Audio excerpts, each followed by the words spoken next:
This is Gareth Southgate, and this is the Three Lions podcast.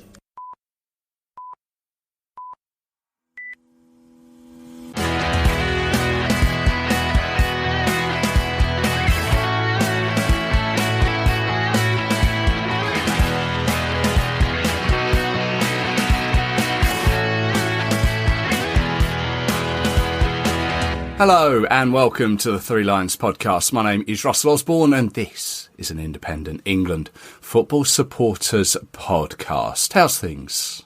Hope you're well. Nights are drawing in, days are getting a little chillier. Autumn is here, winter on its way, isn't it?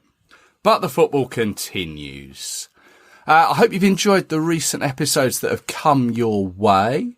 There was the senior men's review for the games against Australia and Italy, which secured our passage to the Euros next year. I was joined by Aidan Smith for that one, and also the episode where I took a look back at the events of 2003, where the England team threatened to go on strike following Rio Ferdinand's ban. Both of those, and indeed any others, can be found at threelionspodcast.com or your podcast platform of choice. This episode, we are back to the Lionesses, and I'll be shortly joined by Rich Laverty. The Lionesses, once again, are in Nations League action. They'll be playing Belgium, both home and away. First on Friday the 27th of October, at Leicester's King Power Stadium, then away on Tuesday the 31st in Leuven, just outside of Brussels. The Lionesses are in Group A1 and are currently third after 2 games with 3 points. You may remember last month they beat Scotland 2-1 in Sunderland, then lost 2-1 in the last minute to the Netherlands. Belgium are top of the group with 4 points following a win over their Dutch neighbours, but they were held away to the Scots. The Dutch are second, also with 3 points, but as they beat us, they are above us. And Scotland are bottom with just 1 point. But it is very early days at the moment. A lot can change. Belgium, in recent years, well, they've been a bit of a mixed bag. Made it to the quarter-finals in 2022 in the Euros, but they didn't make this year's World Cup. And we last met them earlier this year in the Arnold Clark Cup, where we won 6-1, thanks to 2 goals from Chloe Kelly, 2 from Leah Williamson. There was an own goal and 1 for Lucy Bronze. If you remember, that had quite the ending, that game, quite a few goals in the, well, deep into injury time. In total, we have met on 14 occasions, winning 10, drawing 3, and we've just lost the once. On Friday the 13th, Serena Weigmann announced her latest 25-player squad. Let's run through it with all the facts and figures that you would expect. So, 25-player squad, 4 goalkeepers. We have Mary Earps, Hannah Hampton, Kiara Keating from Manchester City, and Ellie Roebuck, also of Manchester City. Defenders, Millie Bright, Lucy Bronze, Jess Carter, Niamh Charles, Alex Greenwood, Maya Letitia, Esme Morgan, Lucy Parker, and Lottie Wubben-Moy. In midfield, Grace Clinton. She is from Tottenham Hotspur. They're currently on loan from Manchester United. Fran Kirby makes a return. Georgia Stanway, Ella Toone, Katie Zellum and Kira Walsh. And then up front, Rachel Daly, Lauren Hemp, Lauren James, Chloe Kelly, Jess Park and Alessia Rousseau. It is a squad with an average age of 24.9. 834 caps across it and 129 goals. Now, I mentioned Kiara Keating and Grace Clinton. It's the first time that they have been called up to the squad, so at the moment they don't have any caps. But also Lucy Parker while she's been called up before, she is yet to make her Lionesses debut. Kiara Keating, she's actually the youngest in the squad at just 19 years old. Lucy Bronze, the oldest at 31. Well, it has to be said, she will turn 32 in between these two games on the 28th of October. So an advanced happy birthday to Lucy Bronze. But it is a squad that is made up of 7 from Manchester City, 6 from Chelsea, 4 from Manchester United, 2 from Barcelona, Aston Villa and Arsenal, and 1 from Spurs and 1 from Bayern Munich.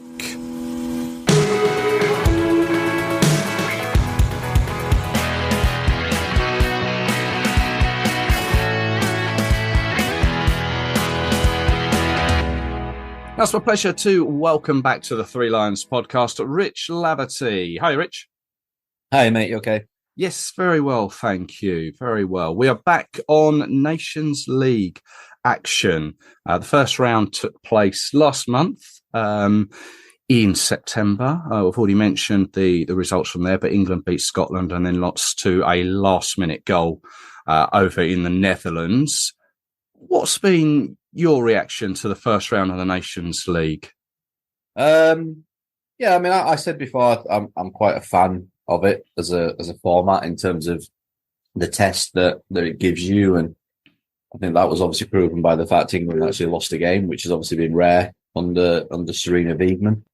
Yeah, I think it's worked. I think it's really worked in terms of the competition. I thought England were at times a little bit lucky against Scotland. They rode their luck a little bit.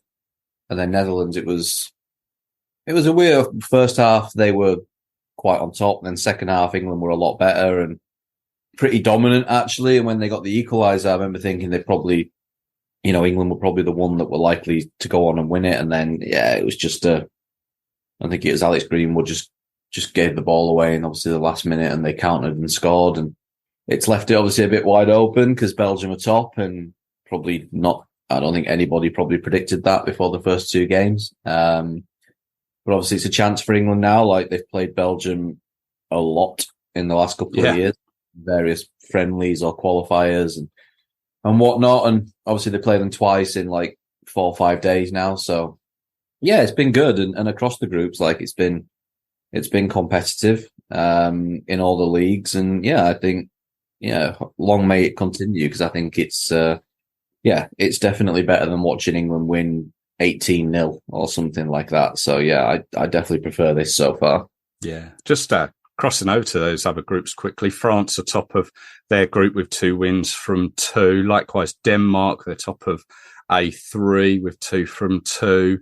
Spain also 2 from 2. So maybe the group that we're in, maybe so far is the tightest. But it's early days at the moment.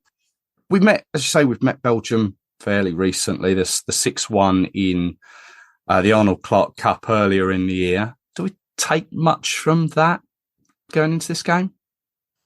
I suppose they'll probably take little bits. Off the top of my head, I can't remember what the sort of teams were like. I mean, England, I think you get to this point of the year, don't you? And like, there's a lot of international breaks at this time of the year, and obviously off the back of the World Cup, then the season starts, and then you've got September, and then you've got this one, and then you've got another one in a month, and it's like a really just busy period where I think it's probably getting a little too extreme. Like, I'm not one of these people that sits down and says scrap international football, etc., but I think having one in September, October, and November is a little bit unnecessary when you think about we don't then have one till sort of February time.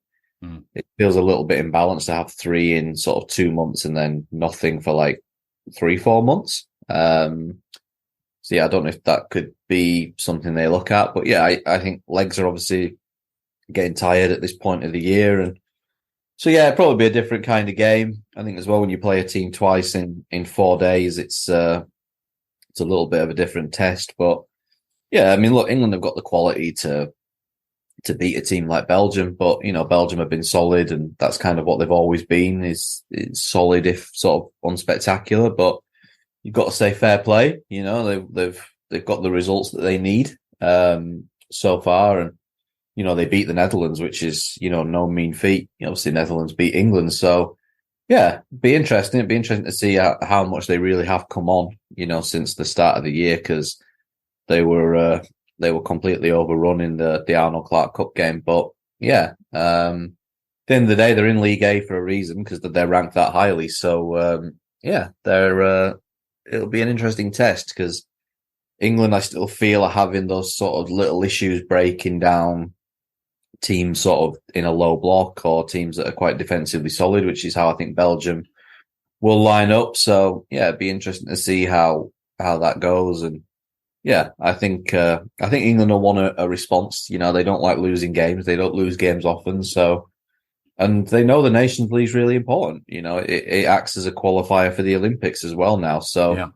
They really need to win the group to obviously have a chance of being there with Team GB next year. So, yeah, I think, Serena, she doesn't really do rotation in games like this. So I think it'll be two strong teams. But yeah, it'd be a good test. So I think we do need to see just a little bit more from England in these games where you have to really break a team down. Yeah. Mentioning the amount of games and the international windows that we've had, it crossed my mind the other day.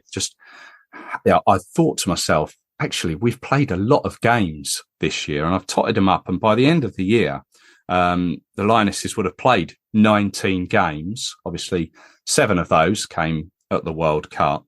But last year we actually played 20. Just as a little stat to throw in there. But you're right, there are a lot of international windows to be catered for now in the women's game. Just touching on the squad, there's a couple of new players in there that you might be able to just tell us a little bit about. We've got 4 goalkeepers. I know in the past we've mentioned about having 4 goalkeepers, and it's possibly just an opportunity for Serena to just have a look at a few new faces. But Kira Keating is one of those goalkeepers from Manchester City, and also Grace Clinton in midfield. I saw her score a cracking goal against, was it Brighton, I think, recently. Yeah. What do we know about those two?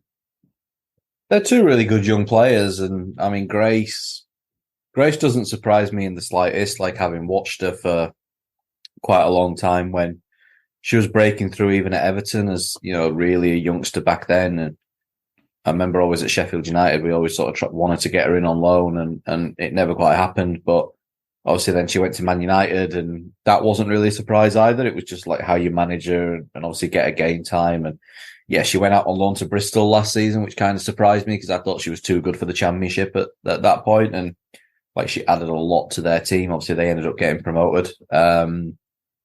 And then, yeah, I think Tottenham was a great move, like just to play games in the WSL. Like that's what you need now when you get to that point. I think Robert Villaham's obviously a massive fan in terms of some of the things he said already and saying that she'll be the future number 10 for England. And yeah, I can see it. I really can. She's just so talented. She is that sort of typical number 10. She's just good with her feet. She's technical. She's a good passer. She can score goals, as obviously, like you say, she showed last weekend. And yeah, I can see Grace being someone that's kind of there to stay. I think with Cara, I can see her being there to stay long term. I think obviously the goalkeeping department's very competitive at the minute. Obviously with Mary in there, Hannah Hampton, Ellie Roebuck. But yeah, I think it's always good if there's a young keeper coming through, a chance to take a 4th keeper and just get them in that environment and train. I don't think she'll be involved in games. And she's kind of one that, has taken a chance because Man City have put her in at the start of the season. She's obviously impressed. It's not been by luck. Sandy McKeever's been available, Ellie Roebuck's been available, and he's played Cara Keating. So, and she's done well. She's done really well so far. I watched, I was at the game against Chelsea a few weeks ago and she won player of the match in that. Obviously City were down to 9 players for a lot of it and really under the cosh, and she took everything. She claimed every cross. She looked composed and she's good with her feet. So yeah, I think again, deserved. And yeah, it's always nice to see a couple of kids come into the squad because at the end of the day, England are in a really good place, obviously, where they've been at the last 18 months, but you always want to see what's coming through next because, whatever you have now is not going to last forever. So, yeah, I think to see Cara and Grace come into the squad is happy days, and yeah, I think it's deserved for both of them. Fair play. And you mentioned Sandy McKeever. Some may not know that she's actually switched her allegiances to Scotland now, and possibly going to play in their upcoming Nations League games. She won one cap for the Lionesses back in 2021 against Northern Ireland, but it was a friendly. So she is eligible to change her allegiances to Scotland.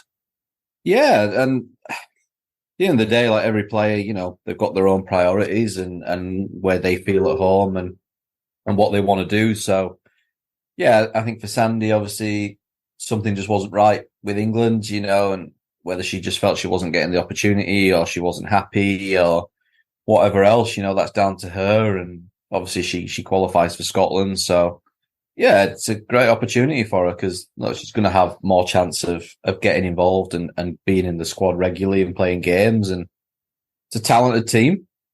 It's a real, they've got a bit of an injury crisis going on at the minute with a few key players, unfortunately doing ACLs lately, which is going to hurt them. But yeah, I think Scotland have got some good young players coming through as well, and Sandy's obviously now one of those. So yeah, I think good opportunity for her. At the end of the day, if it's what she wants to do and where she feels comfortable and where she wants to be, then good on her for making the decision. And yeah, I think it's like I said before, England's goalkeeping department is mega competitive right now when you look at those four. So I think if you've got the chance, if you're not happy for whatever reason and you've got the chance to go and represent someone else, then, why not? If Sandy can have a 10, 15 year international career just across the border, then, I think that's a really good opportunity for her. So yeah, I think good luck to her. And, yeah, I think Scotland will be a good place for her because I think it is a nation that's on the up in terms of some of the players that it's developing. Yeah. Well, we face Scotland, I think, it's our last game in this Nations League campaign or the group stage up at Hampden. I think it's the last game. So she may well be in the sticks there to face us. We'll have to wait and see. Just touching on a couple of other players in the squad, it's a nice welcome back to Fran Kirby, isn't it? Yeah, and I think we've missed Fran. It's a weird one when I say we missed her because I've always thought in an England shirt we maybe haven't always seen the absolute best of Fran Kirby in an England shirt in terms of how she's utilised, but she's a very unique player in terms of her skill set. She's got the sort of skill and the technical ability of someone like Lauren James, but she's maybe a bit niftier. She's maybe a little bit quicker. And I think she's just one of those players that can sort of do something out of nothing, which I think certainly now that England have got that status where teams are parking the bus, teams are, banking up against England, that we have missed a player like Fran. So yeah, good to have her back. I mean, she's been through hell, obviously, like with various injuries and illnesses over the years. And yeah, I think it really adds something else to the squad when you look at that number 10 role and you look at Fran and you look at Ella Toone and you look at Lauren James and Grace Clinton now coming in there as well. And, I think Grace will be able to learn a lot from Fran because I think they're quite similar in their styles. So, yeah, good to have her back. It's another top-class option. And obviously, Kira Walsh is back in as well. Obviously, hers has only been short-term. But I think, again, she's another... Everyone knows how key Kira Walsh is for England. And I don't think England are quite the same team when Kira's not in it in terms of how they build up into the attack. So, yeah, good to have both of them back. And, it just adds so much quality to the squad to have those two back in. Yeah, I think it was, which Kira Walsh was missed in that game against the Dutch. I think that was clear to see. Another player who didn't make it in, which was unsurprising really, but there was a lot of talk, obviously, with her return for Arsenal. Beth Mead is now back on the pitch, which is good to see. But I think it was clear that this squad was going to be a step too far, wasn't it? Yeah, it was interesting because we were obviously sort of talking about it in the build-up of like, would she be in the squad? And I think most people sort of thought she wouldn't. And then we saw that Miedema was in the Netherlands squad, and it was like, and she wasn't as far on, obviously, in her progress as Beth, because Beth made a comeback for Arsenal last weekend, and and Viviane Miedema hadn't even been in the squad. So and then you saw the reasoning that the Dutch manager gave, sort of saying that, was it better for her to be with the Netherlands squad where she could train, in a full squad, obviously, whereas at Arsenal, they're not going to have many players over the international break. And it was kind of decided it was best for her to be with the Dutch squad.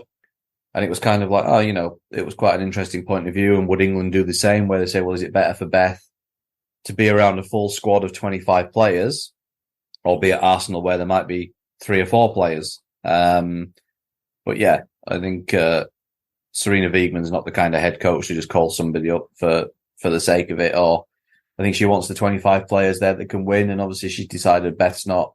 And I think if that's what you're going on, is someone ready to come in and play right now, it's the right decision to not call her up. But yeah, I did wonder whether they might call her up just so she could train in that group. But yeah, Serena's quite ruthless with things like that. So it doesn't massively shock me that she hasn't. But she she'll be close. And I've got no doubt in a month's time for the last 2 games, I think there's no reason Beth can't have worked her way back in by then. I'm sure she'll get plenty of game time with Arsenal in that point. And again, I mean, just another, you look at England's attack and the options that they've got, and obviously we've added Fran back in. You add Beth Mead back in. It's another quality option that England have missed. So yeah, be good to have her back whenever it does happen. Yeah, no, that's like you say. I'm sure she'll be involved in the November squad.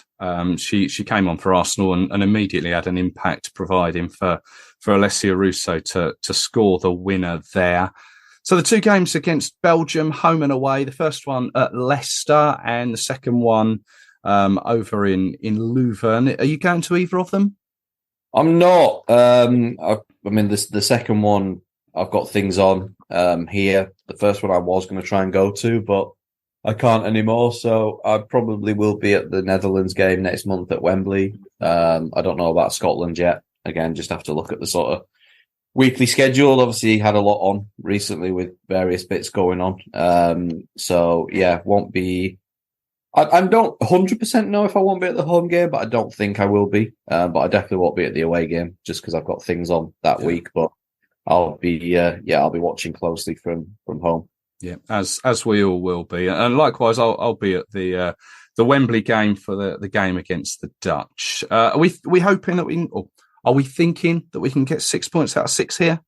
I think that's got to be the aim, and that's not arrogance. That's just where England are at in terms of the talent that they've got in the squad. So it'll be tough. Belgium have shown they can get results, but yeah, I do honestly think if England don't get 6 points, I think they'll be disappointed.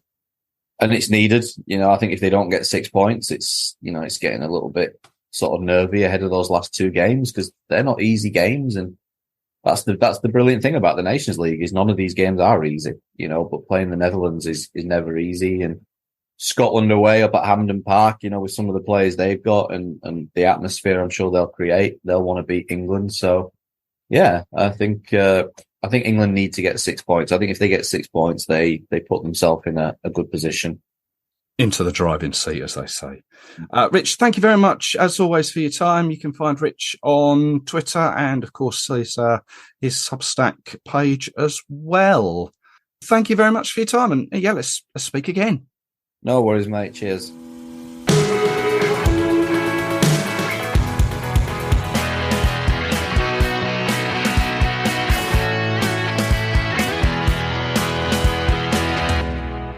Many thanks to Rich there. Always a pleasure and insightful. Now, with a full WSL weekend now past, there may be some withdrawals. But you'll have to keep tabs on that yourself, I'm afraid. I can't add any of those withdrawals in or any new incumbents as I'm away on a short half-term break. But I will return after the games, when I hope to be joined by the Evening Standard's Dom Smith to take a look over them. If you are going to either game, enjoy them, be it at Leicester or in Leuven. It's a nice little city, Leuven. I went back in 2019 for the 3-3 draw. There's plenty to see, and like most of Belgium, it's known for its beer and breweries. If I remember rightly, the city has a nice little square with, I think, I say little, it's actually quite big. I think it has one of the longest street bars in the world, or Europe. It's something like that. Anyway, enjoy it, stay safe, and I hope the weather is okay for you. Don't forget, if you want to let me know your thoughts on either game, feel free. Drop me a line, either on social media.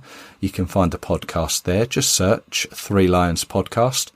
Or if you'd like to send me an audio message, open up your phone, record your thoughts, and email me 3lionspodcast@gmail.com. Spell 3, THREE. 3lionspodcast@gmail.com. Be great to hear from you.